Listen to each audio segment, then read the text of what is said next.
Bon, ben, bonjour à toutes et à tous. Ah, mais c'est pire que des étudiants, hein. Sans déconner. Je suis sûr que dans la pièce, là, ceux qui sont les moins bruyants, c'est les étudiants. Ça va pas du tout, ça. Bonjour. Bonjour. Et d'abord, le plus important, merci. Merci à toutes et à tous parce que vous m'accordez un petit peu de votre temps. On est parti pour 3h30 de... Non, un peu moins. Euh, Anne, c'est pas grave, tu me laisses un peu de marge, non? Merci de m'accorder ce temps parce qu'il y a un choix à faire dans une conférence. Donc, c'est toujours sympa de voir une grande salle comme ça, bien pleine. Merci à toute l'organisation de Tech. Je pense que je vais finir par me faire adopter. Je crois que c'est la ville où je suis venu le plus ces dernières années. Euh, bon, après, quand on se balade en vacances et que je montre le nom des bars à ma femme, au fur et à mesure qu'on se balade, je me fais engueuler. Mais en tout cas, on est bien accueillis et ça fait vraiment plaisir. On va pas traîner, on va attaquer. Je vais essayer de vous faire quelques petits rappels avant d'attaquer toute cette histoire d'agent parce que tout part de ce qui est arrivé avec les LLM. L'IA, c'est pas quelque chose qui est apparu évidemment ni cette année ni l'année dernière, mais il y a eu quand même, on va dire, plusieurs vagues historiquement. Et en tout cas, le point de départ un peu de tout ça, ça a été l'arrivée de ces LLM qui finalement, je ne sais pas s'il y en a qui sont allés voir le petit talk de Guillaume tout à l'heure. Il a rappelé les bases, comment fonctionnait, comment on analysait un prompt, il parlait du côté mathématique. C'est vraiment ça. C'est de l'analyse de texte, des statistiques sur du texte, de l'embedding de texte. C'est beaucoup d'opérations mathématiques sur du texte. Donc on rentre du texte, on ressort du texte. Et il se trouve qu'il y a un moment donné, on est arrivé à faire des choses qui étaient assez bluffantes, puisqu'on commençait à avoir des réactions, de l'adaptation à la réponse et des choses comme ça. Mais ça restait, voilà, je tape du texte, je reçois du texte en sortie, c'est bien, mais en faire non plus un outil révolutionnaire. Mais très rapidement, il y a quand même des gens qui se sont dit, il y a quand même des cas où je pose des questions, et avec ce système d'entraînement de modèles qui est forcément figé dans le temps, même si on le fait régulièrement, il y a quand même ces étapes, il y a quand même des fois où peut-être on pourrait avoir un outil extérieur, une fonction toute bête qu'on appelle et qui retournera l'information qui manque. L'exemple qu'on voit souvent, c'est obtenir la météo. On écrit une fonction qui va interroger un serveur qui récupère la météo. Sauf qu'à la base, le LLM, même quand on lui donne connaissance d'un certain nombre de fonctions, tout ce qu'il sait faire, c'est de dire, au fait, pour avoir une réponse plus précise, j'aurais besoin que tu appelles la fonction qui s'appelle comme ça, avec les paramètres qui sont comme ça, et ça va t'aider à répondre. Très très vite, les outils de type chatbot et autres ont un peu masqué cet aspect-là, et il y avait la possibilité assez rapidement de faire l'appel de la fonction, de le réinjecter dans le contexte du LLM et d'avoir une réponse plus précise. Et ça a donné d'autres idées, et quand je dis d'autres idées, l'image que vous voyez là, c'est pour vous avertir que déjà l'IA, c'est quand même relativement jeune, même si on commence à approcher de suffisamment d'années pour dire qu'il y a des choses qui se stabilisent. La partie sur les agents et l'agentique, c'est tellement pas stable qu'entre le moment où j'ai posé l'abstract, j'ai commencé à rédiger, et que j'ai voulu faire mes démos, on avait déjà une galaxie qui s'était déployée autour. Donc je vais essayer de vous donner ce que j'ai trouvé entre ce que j'ai expérimenté, les lectures que j'ai eues. On va essayer de définir quelques concepts, mais de toute façon, je le répéterai plein de fois, il y a beaucoup de choses, c'est mon opinion au sens où c'est ce que j'ai fait moi. Je suis ouvert bien sûr à toute critique et toute version différente, il n'y a aucun problème. Les agents, quand même, il y a cette notion d'avoir une entité qui serait autonome au sens où c'est pas juste une question arrive, une réponse ressort. Il peut y avoir un certain nombre de process au milieu, et notamment un process qui est très intéressant, c'est la capacité pour un agent de découper, de planifier, et de ne pas juste répondre en un appel en une fois et c'est terminé, mais d'envisager plusieurs étapes dans le process. Donc ça, c'est une première capacité qui est intéressante. La seconde, c'est cette capacité à s'auto-juger et à dire, est-ce que la réponse que je vais fournir, elle est suffisante? Est-ce que ça correspond bien aux critères que j'ai définis en tant qu'agent? Auquel cas, je peux appeler différemment, je peux enrichir. C'est avec ça qu'on a quelque chose d'autonome et puis qui va pousser un petit peu plus loin. Au passage, vous remarquez que ça n'a pas changé depuis l'année dernière. Je suis toujours aussi nul en dessin, la GenAI me sauve. Celle-ci, c'est pas le cas, mais vous verrez plein de petits symboles Gemini sur les images. Je les laisse exprès. J'estime que vous avez le droit de savoir que j'ai aucun talent de graphiste et qu'il y a des graphistes merveilleux avec qui je n'ai pas pu travailler sur ce genre de talk. Mais n'oubliez pas que la GenAI, parfois, ça tue des artistes. Ça me va bien parce que vous allez voir que j'en ai abusé et j'adore les pandas. À Tours, on est trop bien pour les pandas. Il faut qu'un jour à Tour Tech, je prenne le temps entre deux talks d'aller jusqu'à Beauval, mais ça fait un peu loin. Ce schéma, c'est pour vous expliquer, c'est pas une vérité absolue du tout. C'est quand même ce qui se dégage de la plupart des frameworks qui cherchent à écrire un agent. Donc ça va vous représenter ce que je vous ai dit, c'est cette capacité à planifier les actions au sein de l'agent. Il y a aussi une capacité à structurer les choses. Quand je dis structurer, ça va être est-ce qu'il y a un formalisme de réponse à apporter, même en texte? Est-ce que carrément, techniquement, je veux carrément un support technique du JSON, du XML, quelque chose en sortie? Donc il y a toutes ces notions-là qui vont être dans l'agent. Il va y avoir évidemment, c'est pour ça que j'ai mis des flèches un peu en circulation, 1 à n appels à des LLM suivant les tâches qu'on veut réaliser. Et j'ai choisi tout en bas de mettre des éléments qui parfois sont directement reliés à un agent et parfois maintenant les LLM vont plus loin et c'est eux qui vont gérer cet aspect. C'est juste pour rappeler que les pools sont essentiels pour plein de choses qui manquent au modèle. On en a parlé tout à l'heure, j'en sais rien, trouver la météo, appeler un site précis pour une donnée précise. Vous avez l'aspect mémoire qui est assez important. Mémoire, ça peut être très large dans les agents et c'est l'enjeu des frameworks aujourd'hui, c'est d'arriver à ne pas faire exploser votre contexte et votre porte-monnaie parce que les tokens, ça coûte des sous. Mais malgré tout, d'avoir un système qui permet d'être pertinent et de ne pas perdre le fil au fur et à mesure de ces échanges pendant ces itérations au sein de l'agent. Et j'ai quand même gardé le RAG parce que ça reste un truc plutôt utile pour compléter les modèles, qui est souvent utilisé au sein des agents. Et il y a pas mal de papiers qui sortent notamment chez DeepSeek où maintenant ce serait carrément au sein des modèles où on commence à avoir des choses qui pourraient être une espèce de RAG dynamique au sein. Enfin bref, il y a des papiers chez DeepSeek à lire là-dessus. Et je trouve ça plutôt intéressant de conserver ce concept qui commence à parler à tout le monde de RAG, mais de le monter d'un cran. Beaucoup de blabla, mais je vous jure qu'on va arriver au code. De toute façon, le chrono tourne, j'ai pas le choix. Je vous conseille quand même globalement de spécialiser les agents. Spécialiser parce que vous allez pouvoir faire appel à des outils qui vont être optimisés pour les tâches que vous allez lui assigner. Spécialiser parce que ça vous permet de réduire le domaine et le périmètre que vous allez interroger quand vous allez questionner cet agent en particulier. Et si vous réduisez ce périmètre, quel que soit le modèle qui est derrière, un super LLM c'est bien, mais ça sait s'adresser à, ça va concerner tellement de domaines qu'il peut éventuellement se perdre lui-même entre tous ces domaines. Si vous réduisez déjà le domaine, vous lui donnez une chance d'être bien meilleur et bien plus performant. Et surtout, vous pouvez commencer à sortir de l'univers des grands modèles pour aller vers des modèles de plus en plus petits qui seront parfaitement capables, si vous les spécialisez, de répondre à la tâche que vous attendez. Et là, vous rentrez dans des avantages qui vont être celui de pouvoir héberger. Parce que évidemment, les immenses modèles qu'on a aujourd'hui, il n'y a quand même pas beaucoup d'entreprises capables d'auto-héberger ce genre de modèle.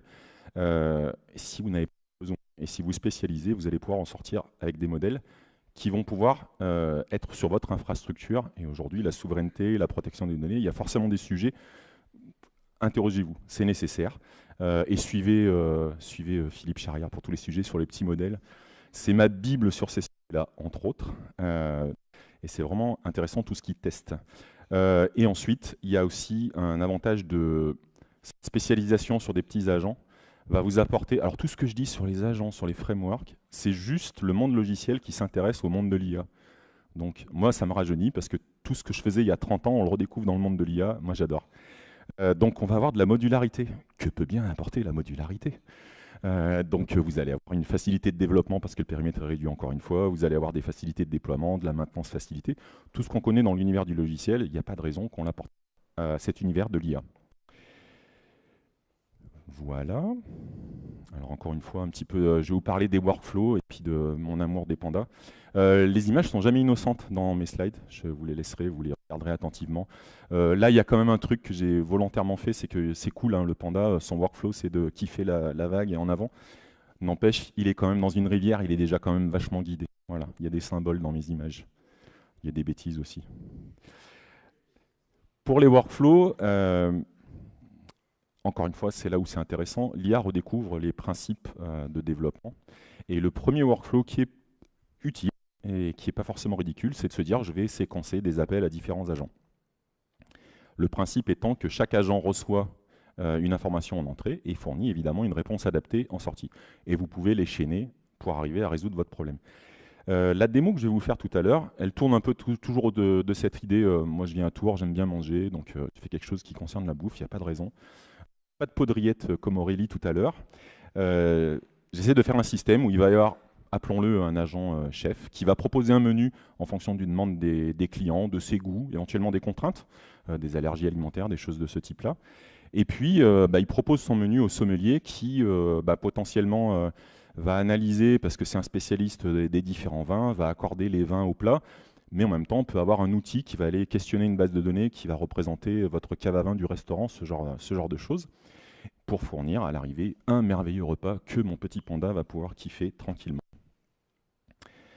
On peut complexifier évidemment tous les workflows que vous allez voir là. C'est rare qu'un système agentique en utilise un seul, c'est souvent une combinaison de plusieurs évidemment. Le pattern routeur, c'est un pattern où le premier agent n'est pas là pour répondre à la problématique qui lui est apportée, mais il est là pour déterminer, en ayant connaissance d'une liste d'agents préétablis, quel est l'agent qui serait à même, selon lui, il analyse la demande, et quel est l'agent qui va apporter la meilleure des réponses possibles. Donc c'est un routeur, il choisit un agent, il lui passe la requête qui est faite, il lui dit mon gars, c'est toi qui vas faire la bonne réponse. Et il n'y a pas d'autre interaction, ça sort à partir de cet agent-là. Ça peut être une première approche. Je connais quelqu'un qui fait ça en ce moment. Bonjour Bbox. Vous avez une autre technique qui ressemble au routeur, mais cette fois, chaque agent est susceptible de décider s'il est capable de répondre ou pas. S'il est capable de répondre, fin du workflow, la réponse sort, c'est terminé. Il peut décider qu'il a aucune compétence sur la question que vous lui posez. Il va déléguer à un autre agent. Pareil, il peut avoir, alors pas forcément, tous les agents ne se connaissent pas tous, mais ils peuvent avoir connaissance d'autres agents. Et il va déléguer, soit en disant « j'y connais rien, à toi de répondre », soit il dit comme tout à l'heure, je suis quand même chef, moi je te suggère tel plat, toi tu es plus spécialisé dans le vin, finis la réponse avec le côté vin. Donc ça peut aussi être ce système-là. Mais ce n'est pas un système aussi séquentiel, donc ça peut vraiment cheminer au sein de votre achat. C'est le schéma de workflow le plus complexe à gérer, parce que vous perdez vite. Il faut avoir un framework qui vous interdise le bouclage à l'infini, parce que je ne vous promets pas qu'il n'y ait pas une démo qui parte en sucette tout à l'heure. Un modèle proche du routeur, mais ce coup-ci avec une volonté de vraiment piloter avec un agent qui va vraiment être le superviseur. On va un peu plus loin que le routeur qui, lui, se contentait de choisir l'agent qui allait fournir la bonne réponse. Là, le superviseur doit quand même estimer quels sont les critères à atteindre pour fournir la réponse. Et tant qu'il n'a pas atteint ces critères, il cherche parmi les agents qu'il a à sa disposition pour compléter la réponse jusqu'à arriver à un état satisfaisant. Donc ça, c'est quelque chose qu'on retrouve assez souvent et c'est un peu là-dessus que je suis parti pour ma démo. Ce workflow-là, vous le trouvez rarement tout seul, mais au sein de tous les échanges qu'on a vus précédemment, il peut y avoir des cas où vous avez besoin de confier à deux modèles différents ou à des modèles outillés différemment la capacité de valider la proposition que fait un premier modèle. On peut conserver l'analogie tout à l'heure du chef qui propose un menu et du sommelier. Simplement, ce qui peut se passer, c'est que le chef fait une proposition de menu, l'agent sommelier détermine un type de vin, regarde, je ne sais pas, dans la cave où vous avez un critère de tarif, ça ne marche pas de ce qu'il a récupéré. Il va donc retourner l'information à l'agent chef, pas en repartant de zéro, il lui signifie le refus en lui donnant une explication, en lui disant, voilà, ces types de vins, ça ne va pas, ce type de plat, ça ne va pas, je ne sais pas, tu m'as fourni une nourriture qui marche que avec des vins italiens, j'en ai pas, trouve autre chose, ce genre de choses. Et en tout cas, ça peut faire un cycle, là pareil, à maîtriser en termes d'itération, mais qui permet de valider une partie des réponses au sein d'un workflow. Je vais vous présenter des frameworks, et c'est là par rapport à quand j'ai commencé à m'intéresser au sujet et maintenant, je vous ai fait les slides, elles seront là en référence et on va essayer de ne pas y traîner, ça évolue tellement vite. Je pense qu'il y a des erreurs dans mes slides depuis que je l'ai fait. Et c'est très bien parce que c'est une compétition plutôt saine entre tous les frameworks, chacun cherchant à améliorer dans la direction où un autre vient d'innover. Donc c'est plutôt intéressant. Le premier, c'est LangGraph. LangGraph, il n'y a pas de mystère, ça vient de l'écosystème de LangChain. Quand ils ont voulu s'adresser à cette partie de ces use cases avec des systèmes agentiques, ils ont décidé qu'il y avait un nouveau framework, c'était LangGraph. La réalité, c'est que l'évolution a fait que certaines fonctionnalités étaient intéressantes pour LangChain, et il y a quand même une certaine porosité entre les deux projets. Si vous êtes déjà un peu dans l'écosystème, j'ai envie de dire, commencez par ça. Vous avez déjà une familiarité avec la stack technologique. Ça fait l'affaire. Il y a une gestion d'état qui est intéressante. Il y a le fait que ce soit une modélisation de graphes, donc vous allez vraiment définir des nodes avec des tâches, des arêtes, on dit en français, ouais, qui vous permettent d'avoir du traitement entre deux nœuds. C'est quand même un type de programmation qui n'est pas toujours celle que vos équipes maîtrisent, donc peut-être que ça peut être aussi un critère de choix. Ça va très loin dans la définition et la modélisation des flux. Ça vous permet un contrôle entre les étapes pour faire attention de ce qui est en train de se passer dans votre système. L'inconvénient, c'est qu'il y a quand même une grosse verbosité. Il faut vraiment pondre beaucoup de code. Alors, il y a les assistants, c'est un autre débat. Est-ce que les assistants peuvent générer eux-mêmes le code de l'assistant? Ça peut faire mal à la tête. Je vous mets un des frameworks qui a retenu mon attention côté Google. Il y en a plusieurs, comme souvent chez Google en termes de produits, de frameworks, ils essayent plein de pistes. Moi, j'aime bien celui-ci parce que ça me permet de faire la même chose que mes copains qui ont décidé de faire du Java. Mais je continue de faire du Python. Hein. J'ai oublié de préciser tous ces frameworks. Personnellement, c'est plutôt Python ma stack, hein, je sais. Je suis entre Jérôme et Steph, deux grands amateurs de Java. Tant pis, je sais que vous allez montrer des choses tous les deux intéressantes, il n'y a pas de souci. Restez après, il y a un super talk. Même si c'est plus agnostique, et je pense qu'ils ont vraiment cette volonté pour un peu s'imposer sur le marché, ça reste assez clairement avec des optimisations, ou en tout cas des features qui apparaissent d'abord en priorisant Gemini, en priorisant l'aspect cloud. Sur les facilités de déploiement, il n'en reste pas moins vrai qu'il y a des outils déjà présents dans le framework, même pour conteneuriser, sans s'occuper du fait que vous soyez chez Google ou pas. Chez les copains d'AWS, si je ne me trompe pas, j'ai mis, voilà, ce que je ne sais pas par cœur, si vous êtes ici, et j'espère que vous serez ici demain, vous avez un atelier, je crois que c'était un talk, c'est un atelier à 13h30 en Salève 23, par des gens qui connaissent très bien, puisqu'ils travaillent chez AWS, et c'est eux qui m'ont fait découvrir le framework en question, qui s'appelle Strands Agent, qui est, à mon sens, beaucoup plus agnostique. J'ai failli faire mes démos avec, et je vais vous expliquer pourquoi je n'ai pas fait les démos avec, et qui a quelque chose d'intéressant, qui est qu'on est en train de dire on injecte du logiciel dans les frameworks, mais eux, ils ont vraiment cette idée que le modèle est capable de faire déjà plein de choses. Donc on verra dans la démo qu'on peut confier par le biais de prompt une organisation dans un système agentique. Et Strands a cette volonté-là, plus le fait d'avoir beaucoup d'outils préintégrés dans le framework pour vous éviter d'aller chercher une lib supplémentaire pour faire juste une recherche web. Il y a plein de choses déjà câblées et c'est assez intéressant, je trouve, comme framework pour ça. Le framework, promis, on arrive à la fin. Après, on passe au code, on va arrêter de plaisanter. Le framework que j'ai utilisé, c'est CrewAI. Alors pourquoi? C'est parce que c'est celui qui m'a permis au début d'appréhender tous ces concepts que je trouvais vachement complexes et qui est capable d'évoluer même vers des systèmes beaucoup plus avancés. Le petit inconvénient, c'est que ce démarrage simple nécessite quand même de plonger un peu plus profond que les autres si vous voulez aller sur des choses plus compliquées. Mais en tout cas, il n'y a pas de porte fermée. On est aussi sur du model driven, donc vous allez voir qu'on peut donner des consignes assez précises à ces agents. Là, pour la peine, il n'y a pas d'engagement, même s'il y a quand même des choix par défaut, ou chez eux, ça doit être OpenAI, si je ne dis pas de bêtises. Mais vous allez pouvoir vraiment avoir la palette de modèles que vous souhaitez. Le choix de votre modèle est encore plus important parce qu'il confie vraiment beaucoup de choses à des décisions prises ou analysées par un LLM.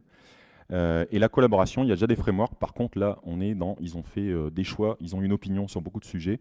Si l'opinion qu'ils ont sur une thématique technique ne vous plaît pas, vous ne sortirez pas du rail, c'est la leur, c'est un choix. Voilà, quelques frameworks, mais en fait, l'écosystème est dynamique, probablement trop dynamique. Et moi, je suis comme ce petit panda, il y a un moment, faut passer à l'action, faut en choisir un, allez-y, faut expérimenter, il n'y a rien de nouveau. C'est comme quand le web est apparu, il y avait plein de frameworks, il fallait les essayer un minimum. Je pense que là, on est dans la même situation. Pour la partie code, vous aurez bien sûr les slides et tout ça, mais je vous ai mis quand même le repo où il y a le code que je vais vous montrer. Vous aurez tout ça à la fin, bien sûr. On va passer à un aspect plus développement. Alors c'est là où pour moi ça devient difficile parce que je suis vieux mais pas assez, donc je ne suis pas passé au progressif, donc je ne vous vois plus quand je suis comme ça. Mais vous êtes très beau, pas de souci. Hop, je vais vous montrer. Alors je ne sais pas si ça va au fond, vous voyez suffisamment? Ouais. Parfait. Ouais, mais vous êtes tellement jeune au fond, je vous ai vu et vous avez une bonne vue, c'est pour ça que vous avez bien fait. Donc là, c'est CrewAI, et là, je vous ai fait le premier exemple. Quand je vous dis que c'est graduel et que c'est simple, eux, ils sont partis du principe que le premier système agentique, il n'a pas besoin d'être complexe, ça peut être juste un agent. Donc, il y a un objet qui représente un agent. Un agent, il n'a pas besoin de beaucoup d'informations. Le rôle est presque symbolique, c'est plus pour le reconnaître au sein des autres agents. Par contre, la variable le paramètre goal que vous lui fournissez, c'est vraiment quelle est la problématique qu'il va chercher à résoudre. Et la backstory, c'est comment il va chercher à résoudre cette problématique. Et c'est là où il faut... Moi, je kiffe, hein, je fais de la tech, mais en fait, j'adore, je suis un amoureux des langues et j'adore passer du temps sur des prompts, y compris à découvrir le fait que des fois, ça marche mieux en français et d'autres fois, ça marche mieux en anglais, et il y a une démo qui va le prouver. Vous définissez donc ces éléments-là. Mon chef, c'est un super chef, il a 20 ans d'expérience, vous allez voir, ça va être formidable. Quand vous avez cet objet, directement, vous pouvez tester votre système. Vous avez juste la méthode kickoff à appeler, auquel vous passez une chaîne qui correspond à un prompt. C'est aussi simple que ça, de démarrer avec CrewAI. Et j'affiche le résultat en brut, mais vous allez voir qu'il y a une petite surprise tout de suite avec ce framework. Une surprise dans le bon sens du terme. Hein. Je ne suis pas en train de dire que toutes mes démos vont rater, il ne faut pas déconner. Il y en a une qui va marcher. Donc là, je fais comme Aurélie, on prie les dieux du Wi-Fi et du LLM réunis. Ça commence à être compliqué. On fait des invocations. CrewAI, framework en Python, basé sur une librairie qui s'appelle Rich pour l'affichage. J'étais venu présenter les TUI avec Textual, qui est aussi une librairie qui s'appuie aussi sur Rich. Ça vous permet d'avoir une présentation qui est quand même déjà un petit peu... Alors, le contraste, ouais, ça va, le contraste. Ah oui, parce que j'ai enlevé le True Tone, donc c'est moi qui y vois moins en fait. Mais vous, ça va bien. Vous avez beaucoup de retours. Hop, on va passer à du vrai monitoring juste après, mais ça vous donne déjà pas mal d'infos. Ne soyez pas surpris, par exemple, vous voyez qu'il y a le résultat, le print row qui est là, et vous avez ici le résultat de l'agent lui-même. C'est parce qu'en fait, il a des sections qu'il a balancées dans le shell et il est capable de les mettre à jour après coup. Donc là, c'est aller vite, on n'a pas vu, mais il va dynamiquement enrichir. Et c'est pour ça qu'il faut de l'observabilité après, pour avoir le déroulé de ce qui s'est passé. Donc voilà, vous serez ravis d'apprendre. Personnellement, j'adore la cuisine coréenne. On va attaquer avec du kimchi et ainsi de suite. Un bon petit bibimbap en avant. Donc là, vous avez commencé à votre premier agent. Hop, qui dit système agentique, dit agent au pluriel normalement. Donc là, non, j'ai tiré le tapis moi-même sous mes propres pieds. Non, on va d'abord voir le fait qu'un agent, on peut quand même un petit peu lui donner des infos sur la tâche qu'il va réaliser. C'est ça le problème d'inaugurer un talk. Hein. Je remercie Tourentech encore une fois, mais il y a encore un peu de peinture qui doit sécher dans ma tête et c'est pas facile. Hein. En plus de définir un agent ici, regardez la même définition d'agent, ça n'a pas changé. Il y a un deuxième objet qui va être intéressant et qui va être d'autant plus intéressant que vous allez avoir d'autant plus d'agents par la suite. C'est l'objet task. L'objet task va être là pour vous redonner une description qui finalement souvent ressemble beaucoup au paramètre goal de votre agent. C'est pas toujours la même, mais c'est souvent proche. Par contre, c'est là où on va pouvoir commencer à dire qu'il y a quelque chose de nécessaire au niveau de l'output. Et là, c'est là où il y a des choses qui ont beaucoup évolué entre le début et aujourd'hui. Aujourd'hui, ça fonctionne vraiment plutôt bien de lui donner une description en prompt. Là où avant, il y avait vraiment des paramètres en disant non, je t'assure qu'il faut que tu sortes du JSON. C'est pas du JSON ce que ça a sorti. Et c'est là où ils se sont beaucoup améliorés. Là, je ne l'ai pas dans cet exemple, mais il y a vraiment par exemple des paramètres au sein du framework qui forcent, qui contrôlent, qui vérifient et qui relancent s'il faut le LLM derrière pour avoir vraiment la réponse au format que vous visez. Et pour organiser tout ça, on a un autre objet qui apparaît, c'est l'objet crew. Vous allez diriger une équipe d'agents. Vous allez évidemment, alors lui donner un nom parce qu'il n'y a pas de raison, hein. On est en cuisine, c'est une brigade. Vous allez lui donner une liste d'agents, pour l'instant il n'y en a qu'un. Une liste de tâches, comme la tâche elle-même, elle est rattachée potentiellement à un ou plusieurs agents. On a un système qui devrait déjà bien s'en sortir. J'ai rajouté un petit paramètre tracing, on va tout de suite voir ce que ça donne et je vais vous expliquer. Le prompt est un petit peu différent parce que vous pouvez commencer à structurer votre prompt. Il commence à y avoir des définitions avec des systèmes de clés-valeurs que vous allez pouvoir exploiter dans vos prompts. Si le système a plusieurs étapes, il peut y avoir plusieurs paramètres dans votre prompt initial. Hop. Retournons titiller les dieux de la démo. C'est parti. Donc là, on va voir à chaque fois les différentes étapes. Il vous signale quels sont les éléments qui sont démarrés les uns après les autres. Donc il a démarré l'agent, il a démarré la tâche, il a déjà tout fini parce qu'il va très très vite, c'est merveilleux. Et la partie tracing que j'ai rajoutée, donc c'est optionnel, hein, mais il se trouve que j'ai ouvert un compte. Alors il y a bien sûr différents niveaux, mais avec un compte gratuit, vous allez déjà suffisamment loin. Crew.ai, il faut bien qu'il y ait un moment, ils aient un business model. Ils proposent des services. Vous pouvez héberger des agents, il y a des catalogues d'agents, il y a ce genre de choses. Et vous pouvez aller plus loin avec l'aspect trace. Ça va suffire pour aujourd'hui. Je vais zoomer parce que là, c'est quand même... Même les yeux vigilants du fond en haut très jeunes auront du mal à tout voir. Ça va vous tracer automatiquement ce qu'il a estimé qu'il avait fait. Donc là, ça reste relativement simple. Hop, nous avons la timeline. On voit qu'il démarre, donc il récapitule en fait, quel est au niveau de la tâche ce qu'il cherche à faire, l'expected output, ce genre de choses. Le call qui a été fait, au passage, il va vous mettre les étapes de raisonnement éventuelles qu'il a eues et la réponse qui est donnée.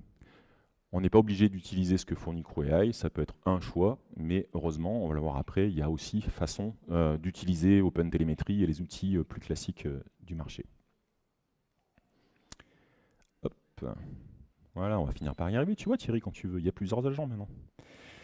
J'ai rajouté, donc je reviens sur toujours ce que je vous expliquais tout à l'heure. Ce coup-ci, je vais rajouter mon sommelier.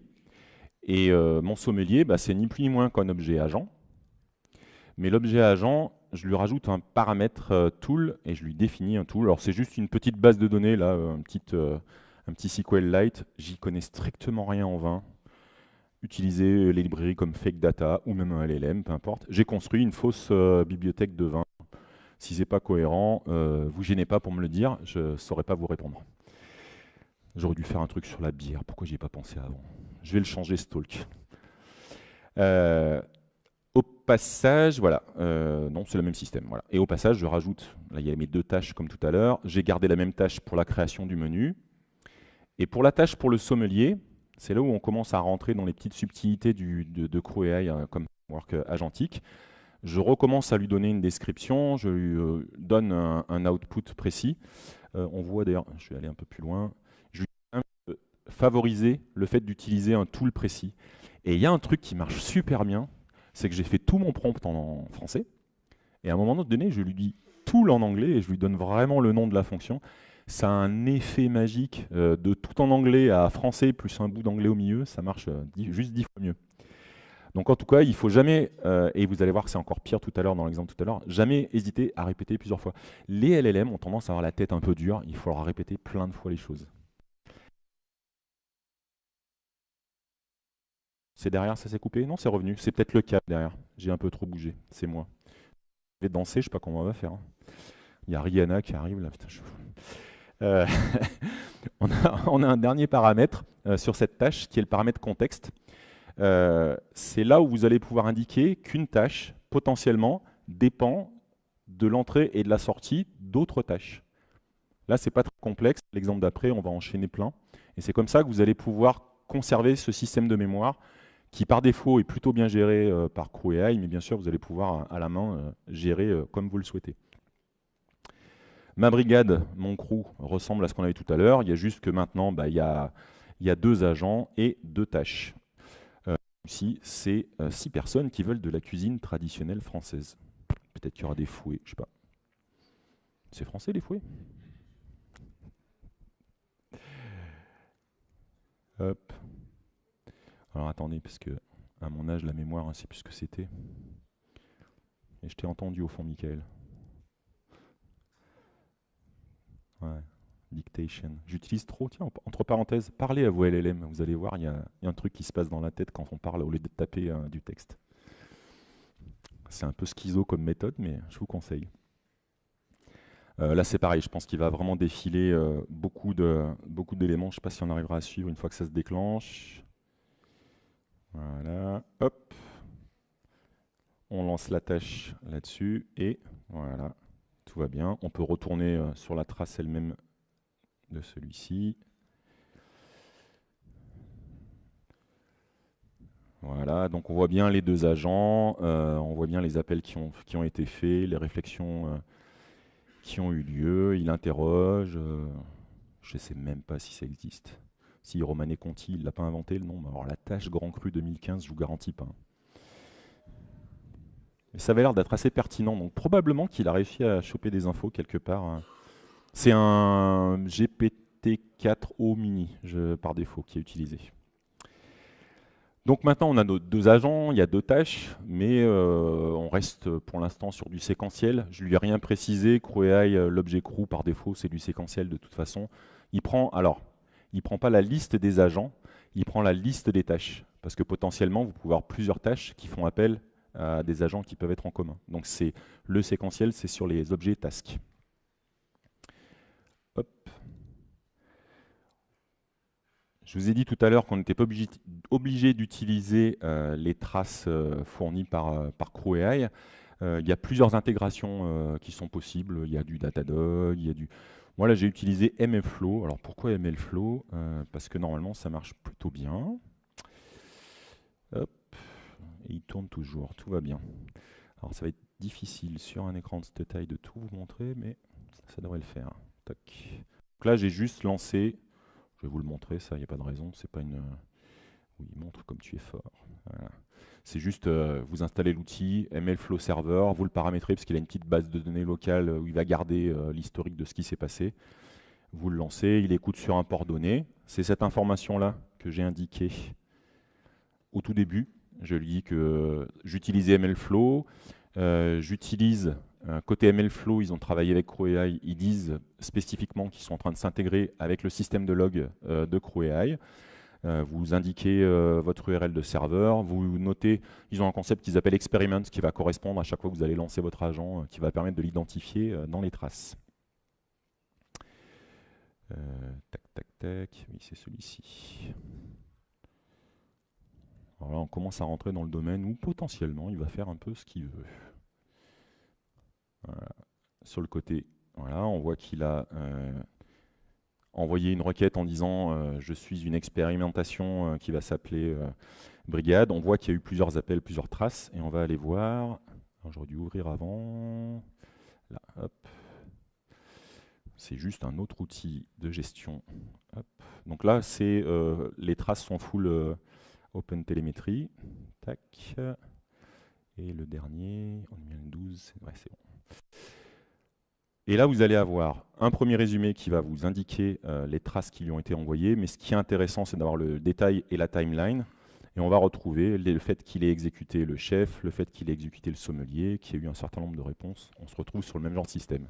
Voilà. Ouais, on est d'accord?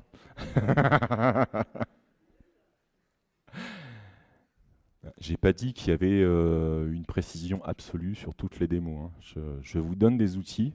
Vous êtes sûrement beaucoup plus fort que moi après, j'en suis sûr. Je vous assure. On verra si on a un peu de temps. J'ai le même exemple en anglais, ça ne donne pas du tout les mêmes résultats. Notamment, c'est là où mes premières boucles sont apparues. Le sommelier et le chef n'étaient jamais vraiment d'accord. Le sommelier indiquait un vin. Souvent, c'était un vin blanc, souvent un sauvignon. Je ne sais pas pourquoi. Un attachement particulier peut-être, je ne sais pas. Et le chef, la réponse qu'il faisait systématiquement, c'était de prendre un pinot noir juste pour faire chier le sommelier, je pense. Et quand j'étais en anglais, c'était 100%, ça fonctionnait. Je ne sais pas ce qui se passe dans les cuisines, mais visiblement la langue est importante. J'aurais dû essayer en espagnol. Si tu peux m'aider à faire la même expérience en espagnol, j'ai pas le niveau en espagnol, je serais ravi de faire un troisième exemple en espagnol. Et on va arriver au dernier bout de code qui nous intéresse. J'ai voulu représenter ici le système avec un superviseur, avec un agent qui va servir de superviseur. J'ai gardé, alors attendez que je ne dise pas de bêtises, j'ai d'abord mes agents comme tout à l'heure, j'ai gardé mon chef, j'ai gardé mon sommelier, j'ai simplement rajouté le fait que cet agent au sein d'un système agentique ne devait pas déléguer de tâches à un autre agent. Et j'ai rajouté le fait qu'il y avait un nombre maximum d'itérations possibles. Max itération, c'est le paramètre qui indique le nombre de fois où, dans un fonctionnement normal, il est susceptible d'être appelé plusieurs fois. Le max retry, c'est en cas d'erreur technique. Une erreur d'appel au LLM, une erreur d'appel à un tool. Vous pouvez gérer indépendamment ce qui va être erreur technique de erreur, on va dire, fonctionnelle sur le fonctionnement du système. On définit le sommelier de la même façon. Là, je suis obligé de passer en anglais et vous allez comprendre pourquoi. Je vais vous dire où ça a merdé en français. Pareil, croire que le français n'est pas une langue organisée. On retrouve le Allow Delegation de la même façon. On a un petit agent supplémentaire. Il ne sert pas à grand-chose, c'est juste, il va y avoir une validation qui va être faite entre le chef et le sommelier. probablement. Et à la fin, on veut que le résumé soit fait par un agent qui va faire le reporting de manière un peu plus détaillée. Donc c'est juste un agent comme les autres, pas de délégation non plus. Par contre, je crée un agent qui va être différent, qui va être, c'est mon serveur, ça va être mon superviseur. Il a les mêmes paramètres initiaux qui ressemblent, sauf que là, son objectif dans la vie, ce monsieur-là, c'est pas de répondre à la question. Et vous lui dites bien, ils aiment beaucoup dans les prompts les majuscules. Les LLM adorent les majuscules. Ils adorent le markdown aussi, comme vous allez voir après. Je ne sais pas ce qui s'est passé dans la tête des modèles à un moment donné. Il faut bien insister sur le fait que sa responsabilité n'est pas de répondre, mais d'être en charge de ce qui se passe avec les autres agents. Et à partir de là, dans la backstory, on lui répète, parce que ça fait jamais mal que ce n'est pas à lui de répondre, et vous allez décrire. Je crois qu'il y avait un mot quand j'étais jeune, ça s'appelait des specs, je crois, un truc comme ça. Un truc dans le genre. Ça ressemble beaucoup à une spec. Mais une spec que vous donneriez à un enfant un peu capricieux, un dev. Et il faut beaucoup insister, parce que c'est pareil, ça ne marche pas à chaque fois. Et c'est là où je commence avec la... Alors le fait de numéroter, c'est pareil, pour lui, il y a une logique. Il sait que c'est du markdown, les numérotations, c'est qu'il y a des sections, donc il va associé à des mini-contextes, chacun de ces éléments-là. Le premier est plutôt simple, c'est on va lui dire tu commences par activer le chef agent, tu lui dis de créer un menu. Quand le chef agent te répond, tu vas activer le sommelier. Jusque-là, pas trop complexe. Pour l'étape numéro 2, on lui reprécise que cette étape numéro 2 se produit uniquement une fois que le chef agent a terminé, on active le sommelier. On lui redit qu'on va lui fournir les informations, le menu issu du chef agent. Dans les tâches, que je vais vous montrer juste après, vous allez voir qu'on enrichit le contexte avec ces éléments-là pour être sûr que techniquement, il y a vraiment l'output de ces agents qui enrichissent le contexte. Et c'est là où il n'y a pas de ifs and else qui tiennent. En fait, tout va résider dans cet endroit-là, et c'est là où la démo marche ou pas. On ne va pas se mentir, c'est bien le modèle driven, c'est là où il y a la limite. Ça marche moins bien avec un GPT-4 mini, ça marche mieux avec des plus gros modèles. Bon, il y a plein de critères. En tout cas, vous décrivez ce qui va se passer. Et en fait, vous lui décrivez simplement que si le sommelier répond qu'il n'a pas trouvé de vin et que ça ne lui va pas, bah, vous réactivez l'agent, le chef agent, pour qu'il refasse son boulot. Par contre, si le sommelier a terminé son boulot, bah, vous pouvez passer à l'agent de reporting. Et là, vous êtes vraiment obligé d'insister pour dire à l'agent de reporting que c'est à ton tour, gars, mais c'est fini après. C'est toi, tu bosses et c'est fini. Je t'ai dit, c'est fini. Et je pense que c'est là que la démo va merder. Mais bon, c'est la vie. Hein. Et par contre, cet agent, lui, par contre, puisqu'il est en supervision, il faut qu'il soit capable d'appeler l'agent. C'est là où vous indiquez que vous passez en délégation. Vous devez lui préciser. Pour les tâches, bah, au début, elles se ressemblent. Vous avez toujours la tâche de création de menu, elle n'a pas bougé. Vous êtes obligé de rajouter, pour l'instant, pour faire ce genre de pattern avec CrewAI, vous êtes obligé de préciser le paramètre async exécution. C'est comme ça. C'est une limitation, il y a une issue, ils y travaillent. La task pour le sommelier, on avait déjà vu tout à l'heure qu'on enrichissait le contexte avec le résultat de la tâche de création de menu. Puis, on va avoir une tâche qui est un peu différente. Et c'est cette tâche-là qui va servir quand le superviseur va dire « bah non, ça ne va pas, le sommelier n'est pas d'accord, il faut que tu réappelles le chef agent ». Il faut redéfinir une nouvelle tâche qui décrit de manière différente ce qui se passe. Sinon, la première tâche, elle réactive rien du tout, puisque c'est juste, on lui dit « tiens, crée un menu ». Mais créer un menu alors qu'il en a déjà créé un, ça peut ne pas redéclencher l'agent en question. Donc vous faites une tâche spécifique, et surtout dans son contexte, vous lui mettez tout. Vous lui mettez le résultat de la première création, vous lui mettez l'analyse qu'a faite le sommelier, normalement, qui doit signifier pourquoi il y a eu un refus, et vous bouclez avec le propre contexte de cette tâche, qui est susceptible d'être appelée plusieurs fois, pour pouvoir boucler plusieurs fois. Vous définissez votre crew comme tout à l'heure, simplement vous rajoutez, vous avez plus de tâches et plus d'agents. Vous rajoutez, pour être bien sûr, qu'il conserve la trace de tous ces contextes et qu'il ne fasse pas, pour optimiser, qu'il n'aille pas dégager un bout de contexte en cours de route. Vous lui dites non, il faut bien que tu gardes en mémoire tout ce contexte. Vous spécifiez, alors chez eux, le superviseur s'appelle un management agent. C'est lui, il faut indiquer que c'est lui qui va diriger tout ça. Et le type de process. Aujourd'hui, il y en a deux qui marchent dans CrewAI, c'est Hierarchical et Sequential. Sequential, c'est celui par défaut, Et ils ont implémenté plusieurs workflows. Pour l'instant, il n'y en a pas d'autres. Le hands-off arrive, je crois, mais ce n'est pas encore le cas. Voilà, on passe sur un menu italien pour 4 personnes. Alors, il y a une notion de budget parce que dans ma tête, j'étais large et je pouvais faire un agent de plus. Et allons-y, il y aura un économe, il ira regarder ce qu'il y a comme ingrédient, il fera la liste des... savoir s'il a tout et au bon tarif. Mais probablement que déjà, ça va foirer tout ça. On n'a pas besoin de s'en rajouter. Il faut être joueur un peu. Sinon, comment vous allez vous occuper de moi après? Hop.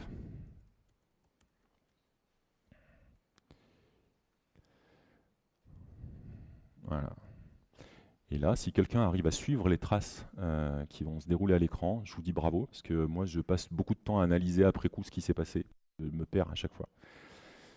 Donc si tout va bien, souvent en 2 itérations, ça fait l'affaire. Là, a priori, je pense qu'il est déjà rebasculé une deuxième fois. Ouais, il a déjà fait une proposition. Alors après, il s'enflamme. Le fait que dans la requête, j'ai mis un budget, il en déduit au sein du chef qu'il faut que je donne plein d'éléments d'information. Probablement que c'est une très mauvaise idée d'avoir mis l'élément dans le prompt sans avoir un agent pour le gérer. Bon, ça va Aurélie, t'as plus faim? Parce que là, il y a quand même une belle proposition de repas italien quand même. Non, mais je vois qu'il n'a pas fini. On voit quand même les étapes. Il gère l'aspect mémoire, il vous fait des traces. Si vous allez regarder dans les traces elles-mêmes, il y a les petites étapes où il sauve le contexte, il le restitue à l'agent suivant. C'est comme ça que vous le voyez se dérouler.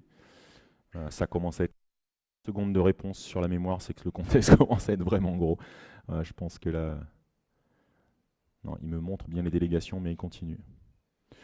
Moi j'ai le temps, j'ai encore 8 minutes, vous avez le temps, ça va? Passez une bonne tour tech, ça se passe bien? Ouais, je crois que... Ah, il repasse par le serveur. Non, il est reparti au sommelier. Mais je pense que c'est cette histoire de... Le fait d'avoir ajouté le budget, ça lui crée une confusion parce qu'il n'a pas d'agent à qui j'ai indiqué spécifiquement comment il fallait gérer cette histoire de budget. Du coup, tous les agents, mais tous, hein, c'est-à-dire même celui qui est en supervision, il cherche à injecter des choses sur le sujet. Le chef, il te met tous les ingrédients alors que je n'ai pas changé ces informations depuis tout à l'heure. Je pense que c'était une très très mauvaise idée de m'arrêter au milieu du chemin. Je vous promets d'y travailler. Ça, avec la version en espagnol, j'essaierai de faire quelque chose d'autre. Ouais, je suis assez d'accord avec le dessert. Non, je crois que là, on n'aura pas de réponse. On va le laisser mouliner, on va terminer le reste. Voilà. Toc. On va terminer avec quelques petites infos. Hop. Je vais pouvoir poser mes lunettes. Ça va, pas trop chaud non plus. Ici, il fait chaud. Hein. Pour conclure, j'en ai parfois un peu bavé avec les différents frameworks. J'ai tenté tous les trucs à la mode. Méfiez-vous de l'IA, globalement. Je sais, ça peut paraître surprenant de dire ça. C'est un outil intéressant, c'est un outil à explorer, c'est un outil à maîtriser. Il ne faut pas le fuir, il faut aller le tester, mais rester toujours sceptique et méfiant. Et ben, j'ai l'impression que pour les frameworks, il va falloir être encore plus vigilant sur ces sujets-là. Est-ce que vous en avez vraiment besoin? Est-ce que vraiment ça vous cadre les choses plus que ce que vous seriez capable déjà de développer vous-même?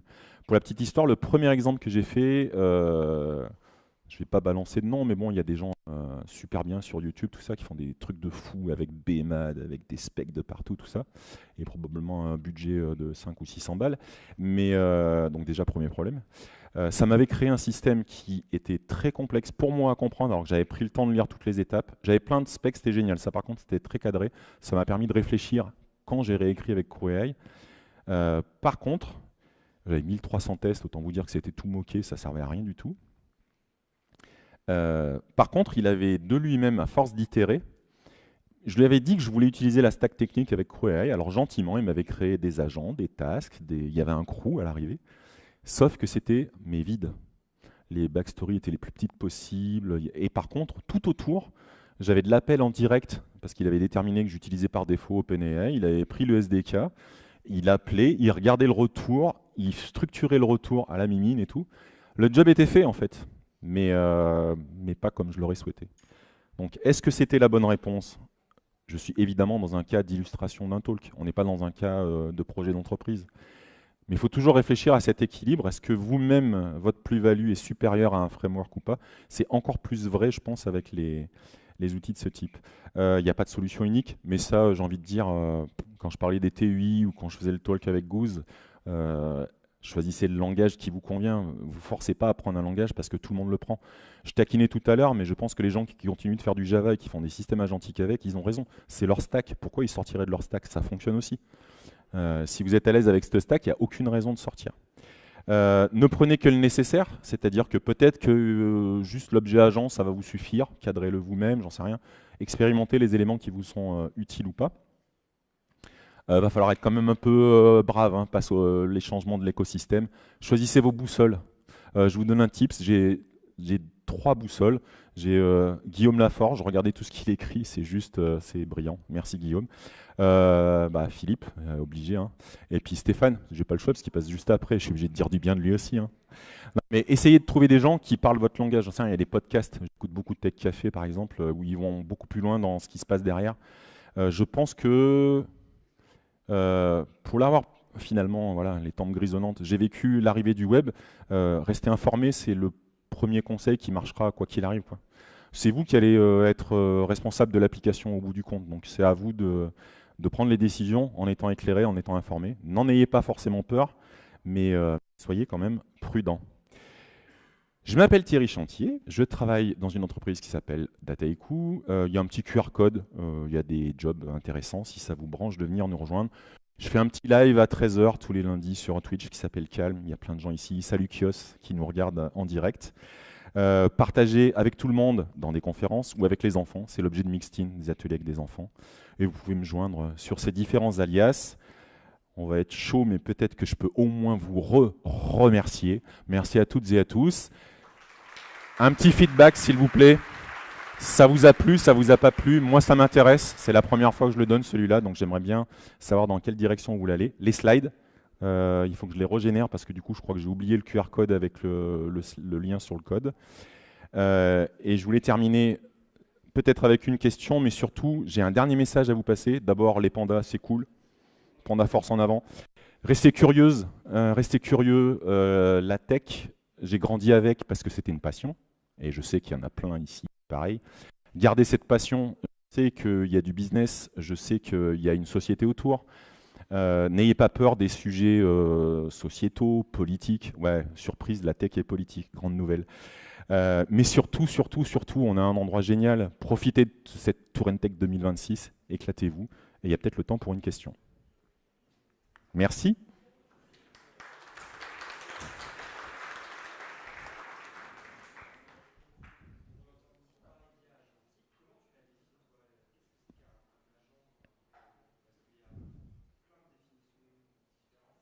Je vais répéter la question.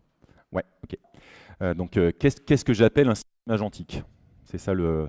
alors déjà, il y a cet aspect, quand j'ai essayé de donner le concept d'agent, donc tout le monde n'est pas vraiment d'accord, mais je pense que le critère qui est à chaque fois commun, c'est cette capacité de décider de la suite des choses dans ce qui est un algorithme à la fin, mais d'être autonome sur des choix algorithmiques au sein de votre système. Déjà, si vous avez des agents qui se parlent, s'il y a des échanges qui se produisent, des choix qui sont faits, on commence à arriver sur du système agentique. Je pense que c'est des choses à surveiller. Là, c'est trop juste pour moi, mais il y a une semaine, j'ai plongé comme tout le monde. J'ai regardé OpenClaw, Nanobot. On a des systèmes qui sortent du pur monde de l'agentique code, qui font des fois mais n'importe quoi. Mais par contre, c'est brillant en termes d'innovation. C'est pour ça que je vous dis, soyez curieux, mais soyez prudents. OpenClaw, c'est génial. Je l'ai installé sur une machine. Je vous garantis qu'il ne sortira pas du réseau que j'ai bloqué pour lui. Il est dans une DMZ. Il a son compte mail. Enfin, il ne faut pas le faire sortir du truc. Par contre, c'est intéressant de voir ce que les gens derrière ces projets cherchent à faire. De confier les clés du camion à un agent, ça peut paraître fou, mais tant que vous ne l'avez pas tenté, on ne se rend pas compte. En essayant tous ces outils, alors en commençant avec les outils. Un outil comme Claude Code, pour moi, est un système agentique, par exemple. C'est pas juste un système qui prend votre prompt où vous avez une demande de feature ou de code, ça interroge un LLM et ça répond. Pas du tout. Claude Code, Gemini CLI, OpenCode, tous ces outils sont un système agentique, font plusieurs appels au LLM, ont des outils intégrés au sens tool, comme je vous ai montré là, ont de la mémoire et on est déjà... Pour moi, c'est les premiers systèmes agentiques. Et l'ouverture vers des OpenClaw ou autre, peu importe, peut-être que c'est une ouverture vers quelque chose qui peut être utile à plein d'autres cas. Pour l'instant, je trouve que c'est un jouet intéressant, mais ça reste un jouet dans le sens où faut tester de l'innovation dedans, mais c'est mûr de rien. C'est vraiment, je le redis, bloquez tout, mettez-le dans une boîte, enfermez-le. Après, c'est cool, hein. Vous vous retrouvez à 2 h du matin à activer la dictée vocale pour lui parler, il vous répond, il vous insulte. Il y a moins de respect chez ces outils-là que chez Claude Code, qui trouve toujours merveilleux ce que vous faites, même quand c'est de la... hein. Mais ouais, je pense que c'est ça. C'est l'autonomie pour moi. Système agentique, pour moi, c'est l'autonomie le premier critère. Voilà. J'ai tout mangé en une seule question, mais c'est exprès, parce que sur un premier talk, plein de questions, c'est la galère. Je vous remercie. Passez une bonne soirée de tech.